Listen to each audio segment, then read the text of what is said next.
Hi guys, welcome back to my YouTube channel. ఈరోజు మనం బెండకాయ ఫ్రై ఏ విధంగా ప్రిపేర్ చేసుకోవాలో చూసేద్దాం. ఓకేనా. మనం స్టవ్ మీద కడాయి పెట్టేసుకొని ఆయిల్ బాగా హీట్ అయిన తర్వాత మనం కట్ చేసి పెట్టుకున్న పచ్చిమిర్చిని యాడ్ చేసుకోవాలి.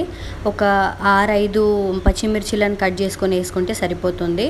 ఓకేనా. పచ్చిమిర్చి వేసేటప్పుడు కొంచెం జాగ్రత్త. అండ్ అందులోకి మనం అల్లం వెల్లుల్లి పేస్ట్ వేసుకొని పచ్చి వాసన పోయేంత వరకు ఫ్రై చేసుకొని మనం కట్ చేసి పెట్టుకున్న బెండకాయలను కలిపేసుకొని ఒక 2 మినిట్స్ వరకు మూత పెట్టేసుకొని ఇలా ఈ విధంగా తీసి చూస్తే మనకి ఈ విధంగా జిగురుతనం ఉంటుంది.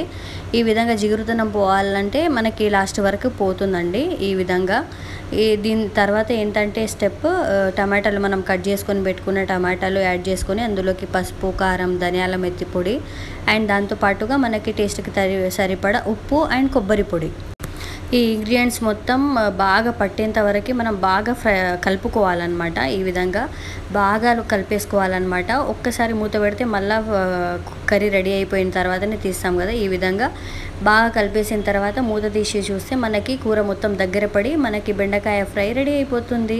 ఇలా వేడిగా రొట్టెల మీద కానీ అన్నం మీద కానీ సర్వ్ చేసుకొని తింటే చాలా టేస్టీగా ఉంటుంది. ఈ వీడియో మీకు బాగా నచ్చిందని అనుకుంటున్నాను.